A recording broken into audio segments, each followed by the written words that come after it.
Começo aqui fazendo um destaque, tá? Porque esse tema ele é meio polêmico, simplesmente porque as pessoas têm ou podem ter diferentes interpretações sobre o que seria estranho ou não, né? O que poderia ser considerado pertinente ou adequado a uma casa espírita. Mas antes disso, a gente vai destacar aqui o que Kardec nos alertou sobre a questão das opiniões e essa necessidade de nós termos evidências para atestarmos alguma coisa com a sua veracidade. Primeira coisa, evidências, elas não são caracterizadas pelos relatos de um ou poucos espíritos. Por que a gente está falando isso? Porque as práticas que uma casa espírita pode ter, alguém pode ter dito, não, o espírito tal disse que nós deveríamos fazer isso. Será que isso é condizente ou não com a proposta doutrinária? Né? Não é porque um espírito, supostamente, numa comunicação mediúnica, tenha dito que isso faz parte da codificação. O que Kardec destaca? Primeiro, que entre os próprios espíritos pode haver contradição, porque são espíritos de diferentes graus de conhecimento. Nós não podemos assumir como verdade uma informação só porque ela é originada de um contexto mediúnico. Esse é um equívoco que muita gente tem, principalmente aqueles que estão chegando agora na doutrina, de achar que só porque é uma comunicação mediúnica é verdade. Não, não é. Nós temos que analisar essa comunicação para verificar se tem elementos que são pertinentes, são condizentes, são coerentes, né, com aquilo que os espíritos já ofereceram em termos de informação que Kardec analisou criticamente. A gente já vai falar do método de Kardec. Outro tópico importante para a nossa conversa hoje é o seguinte: sobre uma infinidade de pontos, de aspectos, de conteúdos, os espíritos não emitem mais que a sua opinião pessoal, que podem ser mais ou menos acertadas, ou seja, o espírito ele pode ter uma boa contribuição sobre determinado assunto, mas sobre outro assunto, não. Porque ele não tem todo o conhecimento como as pessoas podem supor, de novo, né? Só porque é um espírito, ele tem todo o conhecimento do que ele está falando. Ele leva, né? Nós levamos para o mundo espiritual o conhecimento que nós temos, tem alguns mais adiantados, outros nem tanto, os espíritos são assim. E aí não é porque algum espírito disse alguma coisa que a gente vai aceitar cegamente. E Kardec, inclusive, alerta. Outros forjam sistemas pessoais sobre aquilo que não conhecem ainda, particularmente no que diz respeito a questões científicas e a origem das coisas. E aí já vai entrar num cuidado muito sério, né, sobre a necessidade de se ter critério para se analisar e aceitar mensagens mediúnicas, tá? Então, como é que a gente trabalha essas questões de orientações ou mesmo de atividades que a gente pode ter numa casa espírita ou de alguma informação nova que chega via mediúnica? Primeira coisa, exame da razão, do bom senso e da lógica. É o que Kardec recomendava. Segundo, concordância do ensino. Porque, de novo, não é um espírito dizendo que vira lei. Isso é opinião. E pode ser via romance, pode ser via livro, pode ser qualquer coisa.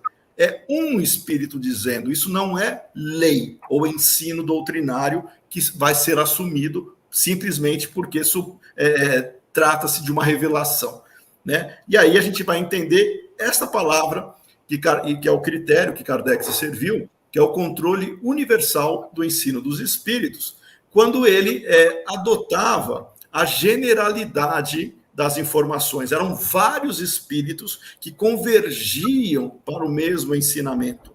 Espíritos que se manifestaram em diferentes grupos mediúnicos que não tinham contato entre si, sobre a mesma questão, sobre o mesmo assunto. Quando estas informações, quando essas mensagens, o conteúdo convergia, aí Kardec adotava isso como se fosse um ensino dos espíritos. Não é de um espírito, mas dos espíritos, tá? Esse é o critério que faz com que as informações das obras de Kardec sejam superiores a qualquer informação ou suposta revelação oriunda de um espírito. Então, a prática espírita, ela vai ser entendida aqui como a ação que nós vamos ter dentro de uma casa, de uma organização, né, espírita, que se desenrola com a aplicação de certos conhecimentos ou da teoria espírita. A prática espírita, logo, né, vai ser sobre a teoria espírita. A prática em si, ela pode ser sobre qualquer coisa. Ela vai seguir alguma teoria. A prática espírita segue a todo o corpo teórico espírita, e não uma revelação ou uma novidade que se queira trazer. E aí, considerando que a natureza das práticas em um centro espírita devem necessariamente serem espíritas, então práticas contraditórias ao espiritismo descaracterizam qualquer instituição que se autodenomine espírita. Não adianta ter o letreiro lá, centro espírita. Se estiver desenvolvendo práticas que não são adequadas, que não estão de acordo com os conceitos teóricos espíritas apresentados por Allan Kardec, nós temos um problema de identidade aí, tá? Um exemplo que eu trago, depois a gente pode discutir mais no final, é muito comum, tá? E eu vou já fazer um alerta, e depois a Rosana, continuando, ela vai reforçar isso. Nós trazemos o exemplo, não é para desmerecer, não é para prejudicar, e muito menos menosprezar qualquer iniciativa que tenha boa intenção, ou que foi moldada para ajudar alguém, tá? Mas nós não podemos nos calar diante de algumas situações que têm incompatibilidade teórica. Um exemplo é a apometria. A apometria, cuja fundamentação teórica é apresentada por alguns autores, os mais destacados, tá? É o Rodrigues, o Lacerda, né, e o Godinho, lá do Sul, do Rio Grande do Sul. Essa teoria, né, que sustenta a apometria, ela tem conceitos que são incompatíveis com a doutrina espírita, e a gente pode depois destacar alguns desses conceitos. E não é só com a doutrina espírita. Até esses autores, quando eles apresentam ou tentam justificar as técnicas apométricas, eles se servem de conceitos teóricos de física, a ciência, que não tem também sustentação. Há vários trabalhos de físicos contradizendo essa teoria supostamente apométrica, né? Vou citar só um, não sei se ele está nos assistindo agora ou não, mas quem sabe vai assistir depois, o Alexandre Fontes da Fonseca, né, que é o nosso coordenador da assessoria de pesquisa e ciências da USE. Ele tem um trabalho bem interessante que ele apresentou já sobre o porquê da apometria não ser considerada uma técnica espírita. Não é desmerecendo quem pratica apometria, não é desmerecendo quem gosta da apometria ou quem se serve dos serviços da apometria, é simplesmente colocando um processo de análise crítica de que não tem consistência teórica espírita esta prática. Tá? Quem quiser fazer, faça, mas o problema é chamar isso de espiritismo. Não é espiritismo. Tá? Então tem essa contradição. E aí tem o fato da prática não ser considerada espírita, não implica ausência de resultados terapêuticos.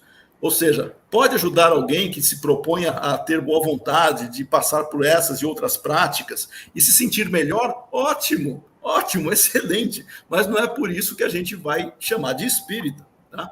Além de todas as ações em prol do próximo desenvolvidas com sinceridade e boa vontade, todas são respeitáveis, todas. Tá? Eu não vou ficar listando uma a uma aqui, mas imaginem várias práticas que são reconhecidamente místicas ou que não tenham sustentação teórica espírita, elas podem agradar muita gente. Nós não estamos contra ninguém, nós estamos só dizendo que esta prática não tem sustentação teórica espírita. E fica incoerente colocar isso dentro da casa espírita. Tá? E eu fecho aqui a minha rápida apresentação dizendo que lá na USE, no departamento de doutrina em particular, nós usamos esse esquema lógico que está apresentado aí para nos ajudar a refletir sobre qualquer assunto que nos chega ali para identificarmos aspectos que podem ter ou não coerência doutrinária.